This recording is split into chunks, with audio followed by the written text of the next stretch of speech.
फिर से आप सबका हमारे YouTube चैनल में। और पिछले वीडियो को आप लोगों ने काफ़ी ज़्यादा पसंद किया और पिछले वीडियो में हम लोगों ने देखा कांग्रेस के बारे में कि किस तरह से कांग्रेस के साथ साथ भारतीय जनता में राष्ट्रवाद की भावना का विकास हुआ और किस तरह से राष्ट्रवाद ने ही अंग्रेजों के प्रति नफरत पैदा की भारतीय जनता में। और आज हम पढ़ेंगे उसी के अगले पार्ट के बारे में, यानी राष्ट्रीयता के जुझारू तेवर पार्ट 2। और इस वीडियो में हम जानेंगे हमारे देश के महान कुछ ऐसे क्रांतिकारियों के बारे में जो कि इतिहास के पन्नों में कहीं दफन हो गए हैं, जिनका नाम तो हमने सुना हुआ है लेकिन शायद उनके बारे में हम बहुत ज़्यादा नहीं जानते हैं। और वे क्रांतिकारी हैं लोकमान्य बाल गंगाधर तिलक, करतार सिंह सराभा, लाला लाजपत राय, विपिन चंद्र पाल और ऐसे ढेरों क्रांतिकारी हैं। तो कुछ क्रांतिकारियों के बारे में इसमें पढ़ेंगे और आने वाली वीडियोस के सीरीज में हम इसके बारे में लगातार चर्चा करेंगे, हम इसके बारे में लगातार जानेंगे और उन क्रांतिकारियों पर कुछ अलग से भी वीडियोस बनेंगे। तो बने रहिए हमारे साथ। और इसी के साथ मैं धन्यवाद करना चाहूँगा उन सब्सक्राइबर का, उन अपने व्यूवर्स का जिन्होंने कि 100 सब्सक्राइबर हमारे पूरे करने में मदद की है। तो चलिए वीडियो को देखने से पहले रिक्वेस्ट करूंगा कि यदि आपने हमारे चैनल को सब्सक्राइब नहीं किया तो प्लीज़ सब्सक्राइब करें और वीडियो को पूरा देखें। आइए चलते हैं अपने टॉपिक की ओर। उग्रवादी जुझारू राष्ट्रीयता का कार्यक्रम बहिष्कार स्वदेशी तथा राष्ट्रीय शिक्षा का कार्यक्रम था। उग्रवाद बहिष्कार के सिद्धांत का जन्मदाता नहीं था। विदेशी वस्तुओं का प्रयोग देश की बर्बादी में हमेशा से सहयोग दे रहा है। यह भावना उग्रवाद के जन्म से पहले ही जड़ पकड़ चुकी थी। स्वयं कांग्रेस के मंच से विदेशी वस्तुओं के उपयोग की निंदा समय समय पर की जा रही थी। 1891 में लाला मुरलीधर ने विदेशी वस्तुओं को भारत की मुसीबत के विजय चिन्ह, भारत की भुखमरी के स्मारक बताते हुए प्रतिनिधियों से कहा, हर एक रुपया जिसे आपने यूरोप की बनी वस्तुओं पर खर्च किया है ऐसा रुपया है जिसे आपने अपने ज़्यादा गरीब भाइयों से, ईमानदार दस्तकारों से जो अब अपनी जीविका नहीं कमा सकते, छीना है। 1893 में इसी प्रकार के विचार पंडित मदन मोहन मालवीय ने व्यक्त किए थे। इस दौर में भारतीय नेताओं के मस्तिष्क में बहिष्कार की अवधारणा एक प्रकार से भारतीय उद्योगों को संरक्षण देने की आर्थिक अवधारणा थी। 1906 में मालवीय जी ने कहा था कि कच्चा माल हमारे देश से बाहर जाता है और तैयार माल बनकर वापस आता है। अगर हम स्वतंत्र होते तो हम संरक्षण का सहारा लेते, जैसा सब देश नवजात उद्योगों की रक्षा के लिए करते हैं। बंग भंग के फलस्वरूप होने वाले आंदोलनों में उग्रवादियों ने इस संकुचित अवधारणा के चरित्र में एक गुणात्मक परिवर्तन लाकर उसे व्यापक बना दिया। अब बहिष्कार का अर्थ था विदेशियों व साम्राज्यवादियों से हर प्रकार का सहयोग। अरविंद घोष ने 1907 में वंदे मातरम में लिखे लेखों के माध्यम से ब्रिटिश वस्तुओं, सरकारी शिक्षा, न्याय व प्रशासन के सतत व संगठित बहिष्कार की वकालत की। शासन का साथ देने वालों का सामाजिक बहिष्कार भी अरविंद की अवधारणा का एक हिस्सा थी। इन लेखों से पूर्व संध्या यानी 21 नवंबर 1906 में विचार व्यक्त किया गया था, यदि चौकीदार, पुलिस, डिप्टी, मुंसिफ, क्लर्क, फौज के सिपाही की बात न भी करें तो यह सब त्यागपत्र दे दें तो इस देश में फिरंगी शासन का एक क्षण में अंत हो सकता है।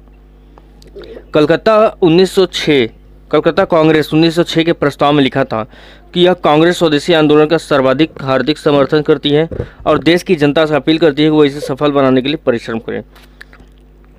बहिष्कार की तरह स्वदेशी के सिद्धांत की चर्चा भी 19वीं सदी के अंतिम चतुर्थांश में आरंभ हो गई थी।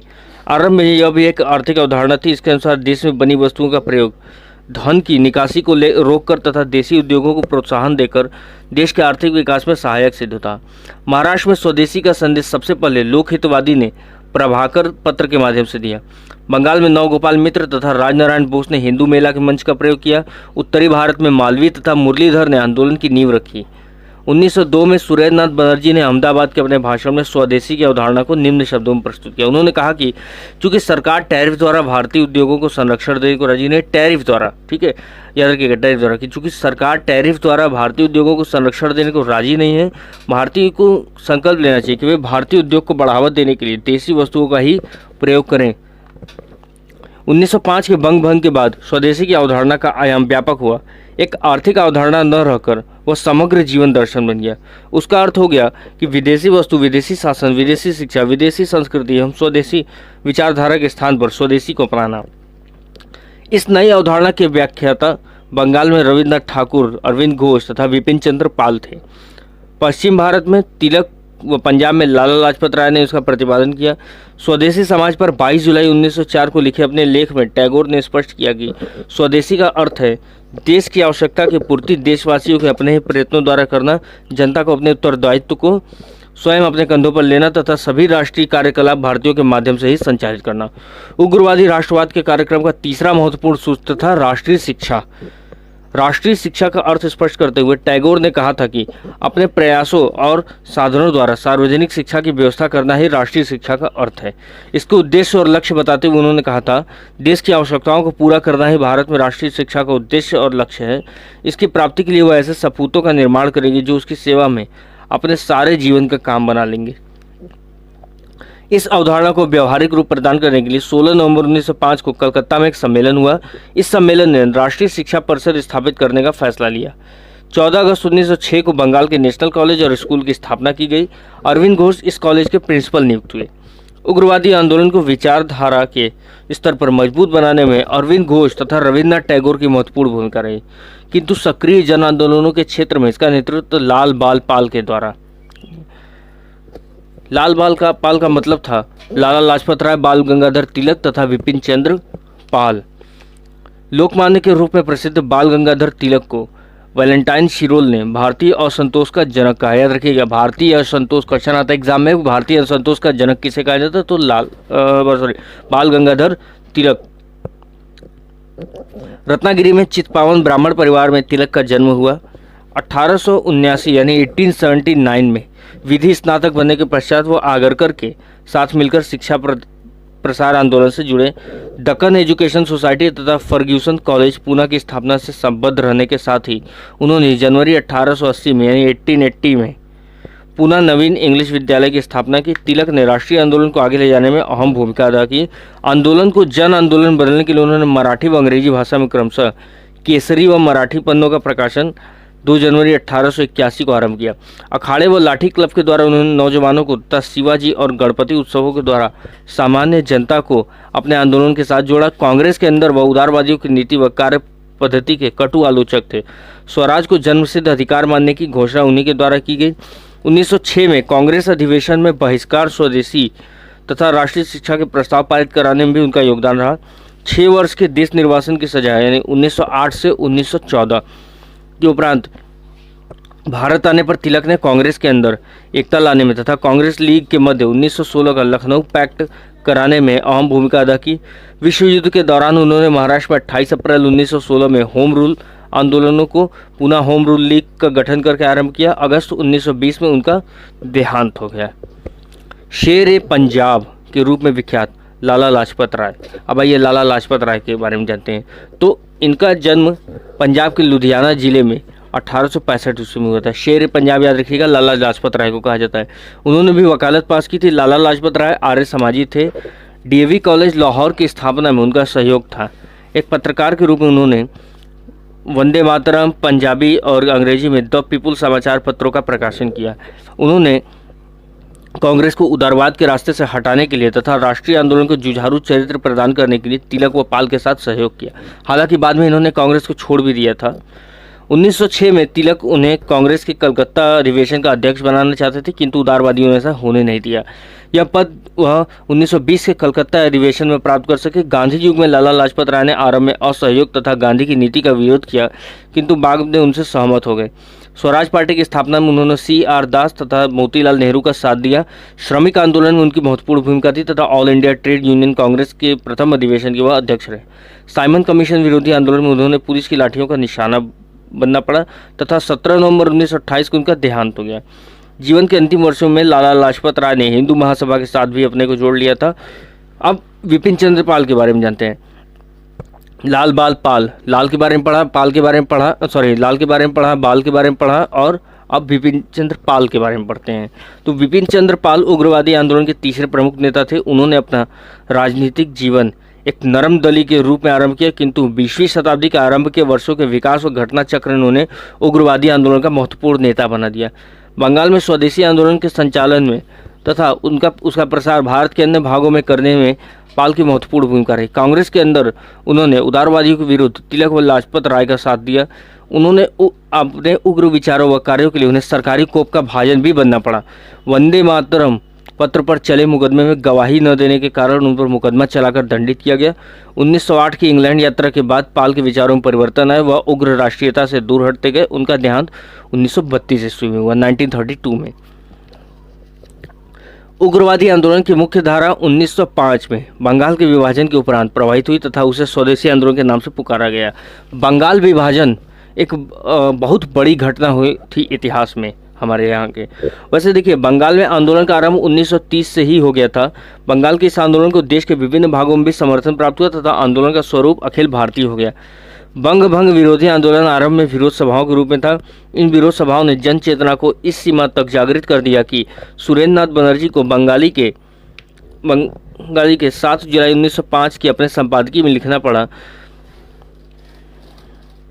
हम जब यह कहते हैं कि हम एक आंदोलन के द्वार पर खड़े हैं जो अपनी तीव्रता और व्यापकता में इस प्रदेश के इतिहास में अद्वितीय होगा, तो हम जरा भी अतियुक्ति के दोषी नहीं हैं। बंगाल के सभी संगठन, समाचार पत्र व विभिन्न समुदाय की जनता योजना के विरोध में एकजुट हो गए तथा उसे वापस लेने की मांग करने लगी। जब विरोध व अनुरोध के बावजूद सरकार योजना लागू करने के निश्चय पर डटी रही तो बहिष्कार व स्वदेशी का नारा दिया गया। इस सुझाव को कृष्ण कुमार मित्र ने अपने समाचार पत्र संजीवनी में 13 जुलाई 1905 को रखा।